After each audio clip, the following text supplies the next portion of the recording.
What's up, Smithville? Kristen Merriweather, your friendly neighborhood publisher. Remember that one time when we all went to the budget hearing thinking they were going to pass the budget, and then the council was like, psych! It has been a roller coaster of a budget season, Smithville, and I don't know why we thought the end would be any different. If you're just catching up, 2 weeks ago, the council directed the city manager to create a budget using the voter approval rate, also known as the VAR, to set the budget. This set the tax rate at 67 cents per $100 valuation, which is a 15% increase from the current rate. That proposed increase caused quite the stir online, with residents, as well as our state representative, mixing it up in protest of the tax increase. The city council began to feel that online pressure, and instead of choosing to just pass the budget as is, they decided to look at how much lower they could get the rate. I've been getting a lot of feedback, and I voted for the VAR last time, but I am reconsidering, and I want to take another look at this. I'm not comfortable with it either, and citizen input matters, and people are coming out of the woodwork. Y'all are coming out of the woodwork, and they're out in the what hallway. these public hearings are about. So I appreciate another opportunity. And Jimmy, I understand where you're coming from. We are semi-intelligent, I hope, but we also have another opportunity to reconsider, and I intend to take it. Thank you. Councilmember Meek wasn't alone in her assessment. I think that, frankly, it would be tone deaf to approve the rate where it is now. I think that regardless of where people are and who is making the comments and people's political affiliations or whatnot, but the reality is there is a large portion of the community that is outraged on all sides of the spectrum about the level of the tax rate that we're at. And I understand it. I mean, we are between a rock and a hard place with this budget. Councilmember Dunham alluded to the challenges of lowering the rate because changing the tax rate by as little as 1 penny has huge implications for the overall budget. This chart shows each of the different tax rates and the amount of revenue that would be lost if the rate is decreased. So at the very bottom, we have the current tax rate of 58 cents. And you can see if council adopted that, they would need to make $331,000 in cuts.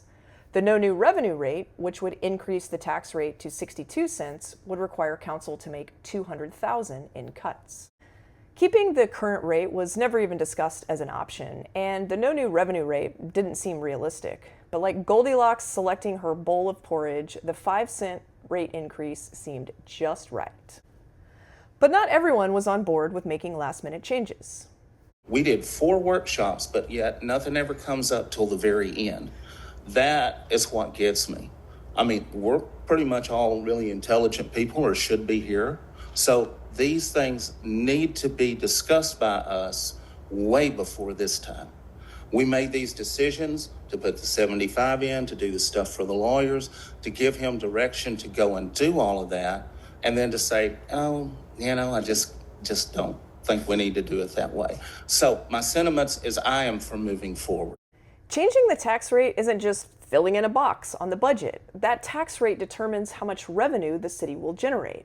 And since any expense has to be covered by revenue, any attempt to lower the rate has to be met in equal measure with a cut in expenses. Adjusting tax rates during budget season is very normal and something that's often done a few times during the budget process, but it does require time. And with a new law on the books requiring cities to post public notices 3 business days in advance, the last-minute changes put City Manager Robert Tamble in a bind. It's going to be tough on my staff.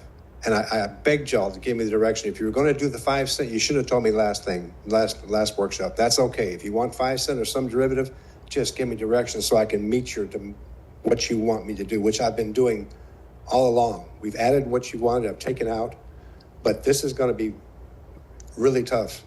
And you probably don't care about that.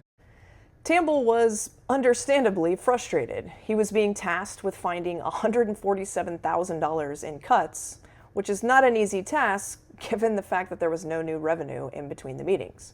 But the council wasn't backing down. I Well, did I it, think and that I that's- apologize to you, Robert. I really do, and your staff. I truly do, but isn't that what this process is all about, as difficult as it It is? doesn't have to. Councilmember Dunham took issue with some of the pushback from City Manager Tamble, saying the council had a unified voice in the second budget workshop, but those priorities weren't, he felt, reflected in the budget presented. Dunham also noted that the feedback from citizens completely changed. And frankly, in workshop 2, I voted for the VAR, and I voted for all this because we didn't have a single citizen, not one citizen said, don't raise our taxes. That was the outcome of that workshop. And now everyone is saying, hey, we didn't realize this was going on and we're not really comfortable, and we're starting to get a large majority shifting that way too. And so I think that now that we're hearing this later, I mean, I wish it was. I'm frustrated by that these cries weren't made earlier. But we're in between a rock and a hard place, and I think that we need to understand where our citizens are at. After a short discussion on what impact reducing the tax note would have on the tax rate, basically nothing, Councilmember Jenkins came around to his council colleagues. What we've put in for the efficiency audit, what we've got for economic development now, how we all came to that. I think moving forward, to me, 5 cent is where we need to be at right now. City Manager Tamble discussed a few options for finding the money for the cuts, including increasing the transfer from the utility fund by $61,000, pushing funding for firefighter radios to the tax note, and removing the $30,000 in the budget for condemnations. And we'll find some other cuts. Don't know what those are, but we'll find them. But they're not going to jeopardize your economic development, your efficiency audits, or the COLA. So what does this mean for you, the taxpayer? Here is what your tax rate is looking like so far. The changes made last night take your Smithville tax rate from a 15% increase to an 8% increase. And if your home is worth $250,000, you will now have a $125 increase on your property tax bill instead of a $225 increase. While it's still a tax increase, and no one likes those, it's $100 less per homeowner. And in this economy, that means everything. I'd like to applaud my colleagues because I think this is the way we should do it. This is transparent. We talked about it right here for the first time, had a few discussions, came up with something to do because transparency leads to discovery and discussion, which leads to action. We talked it out. We came up with an acceptable course of action.